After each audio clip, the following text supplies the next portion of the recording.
دوستو ایک مرتبہ کا ذکر ہے کہ ایک بستی کے مزار پر ایک فقیرنی بیٹھا کرتی تھی۔ وہ کافی عرصے سے یہاں تھی، یہاں تک کہ مزار پر آنے جانے والا ہر شخص، خواہ بچہ ہو یا عورت ہو یا مرد ہو، اسے جانتا اور پہچانتا تھا۔ ایک بار کچھ ایسا ہوا کہ ایک دن یہاں ایک امیر لڑکا آ گیا۔ وہ مزار آ کر مزار کی تصویریں اتارنے لگا۔ وہ کافی دیر تک مزار میں تصویریں بناتا رہا۔ آخر میں وہ باہر آیا اور باہر بیٹھی اس فقیرنی کی تصویر بنانے لگ گیا۔ آخر میں اس نے جاتے ہوئے اپنا پرس نکال کر فقیرنی کو کچھ رقم خیرات کے طور پر دی، مگر جاتے جاتے وہ اپنا پرس اپنی جیب میں رکھنے کی بجائے بے دھیانی میں زمین پر ہی گرا گیا۔ وہ فقیرنی وہاں ہی بیٹھی تھی۔ جو ہی اس نے یہ دیکھا تو وہ فوری طور پر اپنی جگہ سے اٹھی اور بٹوا اٹھا کر اس نوجوان کو دینے لگی۔ اس نے دیکھا کہ وہ نوجوان تو وہاں سے اپنی گاڑی پر بیٹھ کر چلا گیا تھا۔ اس نے اس گاڑی کے پیچھے جا کر بھی آوازیں لگائیں، مگر اس تک اس کی کوئی آواز نہ پہنچی۔ بالآخر وہ فقیرنی تھک کر اپنی جگہ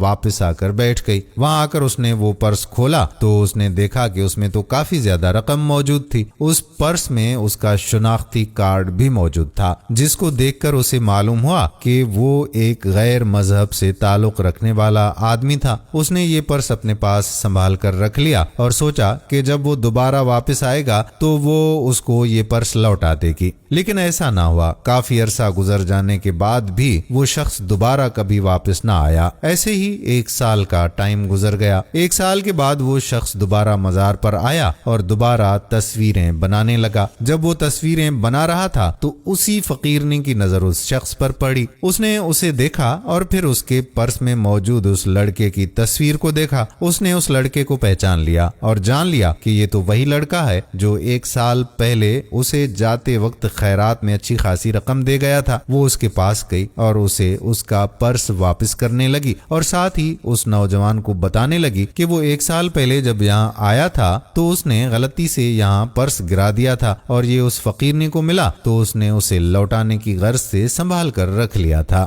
اس نے اسے اپنی رقم کو گن کر تسلی کرنے کو کہا، جس پر اس شخص نے جب اپنے پرس میں موجود رقم کو گنا تو وہ اتنی ہی تھی جتنی کہ 1 سال پہلے اس میں موجود تھی۔ اس پر وہ لڑکا بہت حیران ہوا اور اس نے اس عورت سے پوچھا کہ اگر تم چاہتی تو یہ رقم رکھ سکتی تھی اور مجھے خبر بھی نہ ہوتی، لیکن تم نے اسے مجھے واپس کیوں کر دیا؟ جس پر اس بوڑھی فقیرنی نے اسے جواب دیا کہ آپ غیر مسلم ہیں اور میں مسلمان ہوں۔ اگر بروز محشر تمہارے نبی حضرت عیسیٰ علیہ السلام میرے نبی حضرت محمد صلی اللہ تعالی علیہ وآلہ وسلم سے کہہ دیتے کہ تمہارے ایک امتی نے میرے امتی کا بٹوا مارا تھا تو میرے نبی کو میری وجہ سے تو میرے نبی مجھ سے ناراض ہوتے، تو میں یہ ہرگز نہیں چاہوں گی کہ مجھ گنہگار کی وجہ سے ہمارے آقا سرور کونین صلی اللہ علیہ وآلہ وسلم کو اس روز امتیوں کی وجہ سے تکلیف ہو۔ لہٰذا آپ کا یہ پرس میرے پاس آپ کی امانت کے طور پر موجود تھا۔ اگر آپ 10 سال کے بعد بھی آتے تو بھی میں ایسے ہی اسے سنبھال کر رکھتی۔ یہ سن کر وہ لڑکا بہت زیادہ حیران ہوا اور خوش بھی ہوا۔ وہ سوچنے لگا کہ آج بھی اس معاشرے میں ایسے لوگ موجود ہیں جو اس قدر ایماندارانہ طبیعت کے مالک ہیں۔ اس نے دل میں سوچا کہ سچ میں ہمارے معاشرے کو ایسے ہی لوگوں کی ضرورت ہے جن کی وجہ سے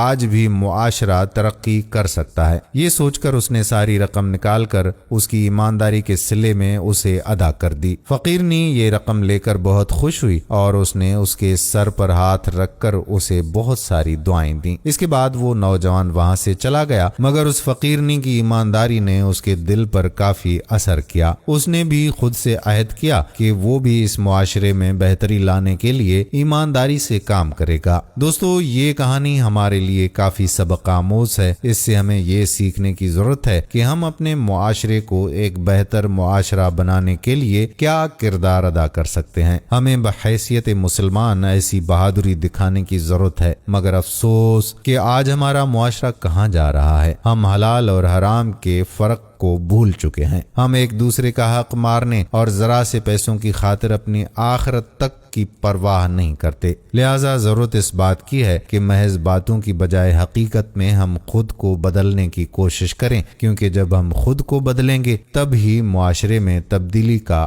آغاز ہو سکے گا۔ ویڈیو پسند آئی ہو تو شیئر ضرور کیجیے گا۔